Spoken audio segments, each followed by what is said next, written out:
பொன் Wilson sir. வணக்கம். பொன் Wilson sir, நம்ம ராஜா பேசுனதை நீங்க கேட்டிருப்பீங்கன்னு நினைக்கிறேன். உண்மையில அந்த ஆங்கிள் நாங்க யோசிக்கவே இல்லை. தன் பின்னால் தான் அனைவரும் இருக்கிறார்கள் அப்படிங்கிறதை நிரூபிக்க வேண்டிய, தொண்டர்களுக்கு காட்ட வேண்டிய ஒரு தேவை இருந்ததனால்தான் இப்படி ஒரு தீர்மானத்தையே கொண்டு வந்திருக்கிறாரு அப்படின்னு சொல்றாங்களே, அது சரியானதா இருக்குமா? ரெண்டு விஷயம் முரண்படுறாதுல. இப்ப தாம் பின்னாடி இருக்கிறாங்கன்னு காட்டுறதுக்கா, இல்லைன்னா இன்னொரு பக்கம் என்ன சொல்றாரு, விப்பு ஆர்டர் போட்டாருன்னா மாற முடியாதுன்றாரு. அப்போ பின்னாடி இருக்கிறாங்கன்னு எப்படி நிச்சயம்? விப்பு ஆர்டர் போட்டாருன்னா 62 பேர்ல 61 பேரே எதிராக இருக்கிறாங்க. எடப்பாடிக்கு வச்சுக்கோங்க, 62 பேர் அவர் கூட இருக்கிறாங்க, 61 பேர் எதிராக இருக்கிறாங்க. யாருமே அவருக்கு ஆதரவா இல்லை. ஆனா விப்பு ஆர்டர் போட்டாருன்னா அடிப்படை தானே ஆகணும். அப்போ அந்த அந்த நீங்க சொல்ற ஆர்குமெண்ட் இது போயிருது இல்ல, அடிபட்டு போயிருது இல்ல. அப்போ தான் பின்னாடி இருக்கிறாங்கன்றதை காமிக்கிறதுக்குன்னு, அதனால அது காரணம் கிடையாது. இன்னொரு பக்கம் பார்த்தா அது நம்ம அந்த மாதிரி நிறைய காரணங்கள் சொல்லலாம். இப்போ கலைஞர் நம்ம முதலமைச்சருடைய பிறந்த நாள் அன்னைக்கு அனைத்து கட்சிகளையும் கூப்பிட்டு எல்லாரையும் மேடையில் நிற்க வச்சு கை தூக்குனாங்கன்னா, இல்லை யாரும் என்கிட்ட பிரியலன்னு காட்டுறதுக்காக அவர் பண்ணாரு அப்படின்னு நம்ம சொல்ல முடியுமா? அப்படி கிடையாது. என்ன அப்படின்னா, இப்ப அவரே அவருடைய கருத்துல சொல்றாரு, பேரவைத் தலைவர், அதாவது அப்பாவு அவர்கள் ஆசிரியர், அனைவருடனும் அன்பாக பழக்கூடியவர். அவர் மேல் தனிப்பட்ட முறையில் எனக்கு எந்த வெறுப்பு இல்லை. தொலைக்காட்சி விவாதங்களில் தங்கள் கட்சியின் சார்பாக வாதிடுவதை திறம்பட எடுத்து வைப்பதில் வல்லவர்.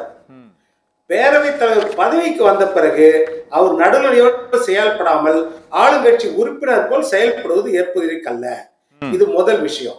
அவரே அப்பாவை அவருடைய ரசிகர் மாதிரி தான் பேசுறாரு. அடுத்தது என்ன சொல்றாரு, இதே 2017 பேரவைத் தலைவர் பட்டியலினத்தை சேர்ந்த தனபால் இருக்கும்போது அவர் இருக்கையிலிருந்து கையை பிடித்து இழுத்து எதிர்கட்சி திமுக மைக் உடைக்கப்பட்டது. அவருடைய இருக்கையில யாரா இருந்தா அப்ப நம்ம பார்த்தோம், எல்லாரும் தொலைக்காட்சியில பார்த்தோம். செல்வம் அவர்களும் ரங்கநாத் அவர்களும் அவர் இருக்கையில அமர்ந்தாங்க போட்டி போட்டு. இது நடந்தது. அப்புறம் எடப்பாடி பழனிசாமி மேஜையில ஏறி நின்று டான்ஸ் ஆடினாங்க. அப்போ இதெல்லாம் கடந்த காலங்கள் நடந்ததுன்னு அவர் சுட்டி காட்டுறாரு. அடுத்தது என்னன்னா, எந்த பேரவைத் தலைவர் இருந்தாலும் சரி, பெரும்பாலான பேரவைத் தலைவர் காலத்துல இந்த மாதிரி நம்பிக்கையில்லா தீர்மானம் கொண்டு வரப்பட்டிருக்கிறது ஒவ்வொரு கட்டத்திலும். இப்போ இவருடைய எதுக்காகனா, ஆளுங்கட்சியை சார்ந்தவர் தான் சபாநாயகரா இருப்பாரு. தெரிந்தோ தெரியாமலோ ஓரளவுக்கு அவர் ஆளுங்கட்சிக்கு சாதகமாக நடக்கக்கூடியதான். இது இயற்கை. எந்த கட்சி இருந்தாலும், அதிமுக இருந்தாலும் அதுதான் இருக்கும், திமுக இருந்தாலும் அதுதான் இருக்கும், காங்கிரஸ் இருந்தாலும் அதுதான் இருக்கும். இப்ப மோடி இருந்தாலும் அதுதான். ஜெகதீப் தன்கருக்கு எதிராக நம்பிக்கையில்லா தீர்மானம் கொண்டு வந்தாங்க. அதே நேரத்தில் ராகுல் காந்தி பாராளுமன்ற வாரத்தில் வெளியேற்று இருக்கும்போது ஒரு எம்பி ஜெகதீப் தன்கர் மாதிரியே பேசி போடும்போது அது வீடியோ எடுத்தார்.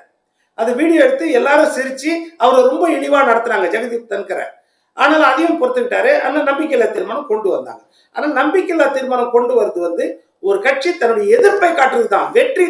வெற்றி கிடைக்காதுன்னு எல்லாருக்கும் தெரியுமே. 154 மேல எம்பிக்கள் அங்க இருக்கிறாங்க, எம்எல்ஏக்கள் இருக்கிறாங்கன்னு எல்லாருக்கும் தெரியுமே. அதனால என்னன்னா, ஒரு எதிர்ப்பை காட்டுவதற்காக அந்த சந்தர்ப்பத்தை பயன்படுத்தி என்ன செய்தார் என்பது பேசுவதற்காக கொண்டு வராங்க.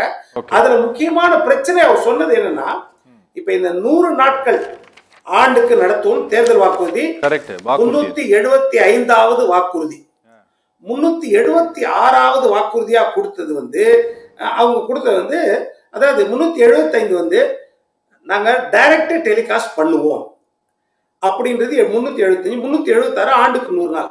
இப்போ 400 நாள் நடந்திருக்கணும், 116 நாள் தான் நடந்திருக்கும். ஆனா இது என்னன்னா, அது சபாநாயகர் குறையா பெருசா சொல்ல முடியாது. அது ஆட்சியாளர்கள் தான் தேர்தல் வாக்குறுதி கொடுத்திருக்கிறாங்க. அதனால அது ஆட்சியாளர்களை குறிச்சுதான் சொல்றது. அது சபாநாயகருக்கு அதுல பெருசா இருக்காது ஈடுபாடு அப்படி. ஏன்னா ஆட்சி என்ன சொல்றதோ அவங்க தானே அதெல்லாம் செய்ய முடியும் சபாநாயகர் அப்படின்னு. இன்னொரு விஷயம் என்னன்னா, நம்ம சபாநாயகரை பொறுத்த வரைக்கும் இப்போ ஒரு கலைஞர் கூட அவர் ஒப்புமைப்படுத்தணுன்றதுக்காக நான் சொல்ல, கலைஞர் மிகப்பெரிய ஆளுமை இருந்தாலும் கலைஞர்கிட்ட எல்லா துறையிலையும் இருக்கிற ஞானம் இருக்குது பாருங்க. ஞானம், அந்த புரிந்து கொள்ளும் தன்மை, ஞாபக சக்தி, இதெல்லாம் அப்பாவுக்கிட்டையும் இருக்குது. ஓகே. எந்த துறையை பற்றி கேட்டாலும் அப்பாவு தெளிவாக பேசக்கூடியவர். ஓகே. அதனாலதான் விவாதங்கள்ல கலந்துக்கும் போது அந்த மாதிரி பேசுவாரு. ஆனா சபாநாயகர் ஆன பிறகு அவர் அந்த மாதிரி பேசக்கூடாது. சரி. எல்லாத்தையும் இப்ப நீங்களே நெறியாளர், நான் பேசுற விஷயமும் உங்களுக்கு தெரியும். நீங்க தாசன் பேசுற விஷயமும் உங்களுக்கு தெரியும், பிரகாஷ் பேச போற விஷயமும் உங்களுக்கு தெரியும். ஆனா என்னன்னா சந்தர்ப்பம் கொடுக்குறீங்க, நீங்க பேசுங்க, எல்லாத்துக்கும் நீங்களே பேசிட்டீங்கன்னா எங்களுக்கு வேலை இல்லை. ஆனா எல்லாமே தெரிஞ்சவர் தான் நெறியாளராக இருக்க முடியும். அதே போலதான் சபாநாயகர் அமைச்சர்களுக்கு தான் வாய்ப்பு கொடுக்கணும் கேள்வி கேட்கும் பொழுது. ஓகே. ஆனா இவரே எல்லா துறைக்கும் பதில் சொல்லிடுறாரு. அதையே அவை முன்னவர் துரைமுருகன் 2-3 தடவை சொல்லி காட்டியிருக்காரு. ஐயா நீங்க அமைச்சர்கள் பேசுறதுக்கு பதில் சொல்லுங்க, அவங்க சொல்றது டைம் கொடுங்க அப்படின்னு சொல்லியிருக்காரு. அடுத்தது என்னன்னா கேலி கிண்டல் பேச்சு. ஓகே. கடைசியா நன்றி சொல்லிட்டு உட்காருங்க, போங்க. இந்த மாதிரி நிறைய விஷயங்கள் நம்ம தொலைக்காட்சியில பார்த்தோம். இந்த மாதிரி அவர் பேசுறது, அடுத்த பத்திரிகை வருது, இதை பார்த்தோம். இந்த மாதிரி ஒரு சில விஷயங்களை எதிர்கட்சிக்கு நெருடல் ஏற்படுத்துற விதத்துல அவர் செய்திருக்காரு அப்படின்றதுதான். இன்னொன்னு காட்டும் பொழுது இப்போ நம்ம ஸ்டான்லி மருத்துவமனை முதற்கொண்டு தஞ்சாவூர் மருத்துவமனை நடக்கிறேன். MCA medical council of India அடுத்த வருஷம் நீங்க இது கேண்டிடேட்ஸ் செலக்ஷன் அடுத்த வருஷம் கிடையாது MBBSக்கு அப்படின்னு ரத்து பண்ணாங்க நடுவுல. எதற்காக ரத்து பண்ணாங்கன்னா 2 விஷயம் சொன்னாங்க. வருகை பதிவேடுல சரியா வைக்கல, CCTV கேமராக்கள் ஒர்க் பண்ணல அப்படின்ற ஒரு குறை. 2வது நம்ம அண்ணா பல்கலைக்கழகத்துல கூட ஒரு கேள்வி, CCTV கேமரா ஏன் ஒர்க் பண்ணல, இது ஒரு பெரிய கேள்வி. ஆனா இன்னைக்கு விஞ்ஞான உலகத்துல நம்மளுடைய தலையெழுத்தை தீர்மானிக்கக்கூடிய சட்டங்களை ஏற்றக்கூடிய மாநிலத்தின் தலைமை பீடத்துல 4 வருஷமா CCTVயோ நெட்வொர்க்கோ லைவ் கவரேஜோ இன்றைக்கு வரைக்கும் சரியா இல்லைன்னா அது எவ்வளவு பெரிய டிராபேக். Okay sir. இன்றைக்கு சத்தியம் தொலைக்காட்சியில டெய்லி இந்த நிகழ்ச்சி நடக்குது. நம்ம அரவிந்தாசன் டெய்லி நடத்துறாரு.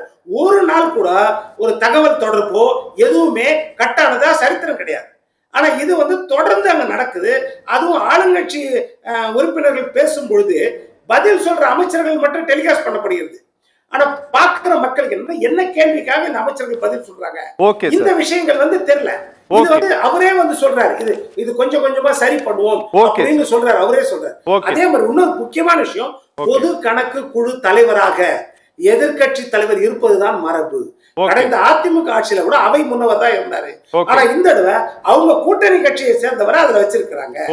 அடுத்தது எதிர்கட்சி துணைத் தலைவர் தேர்ந்தெடுக்கப்பட்ட பிறகு 2 வருஷம் ஆச்சு அதை அவர் நியமிக்கிறதுக்கு. ஆனால் அவர் நியமிச்சிட்டாரு. இன்னைக்கும் வழக்கு நீதிமன்றத்துல இருக்குது, இல்ல ஆனால் நியமிச்சிட்டாரு. இப்போ 2 வருஷம் கழிச்சு இதெல்லாம் ஒரு நெருடல்கள். மற்றபடி அப்பாவு மேல தனிப்பட்ட இது கிடையாது அப்படின்றத உண்மை. ஓகே சார், பேசலாம்.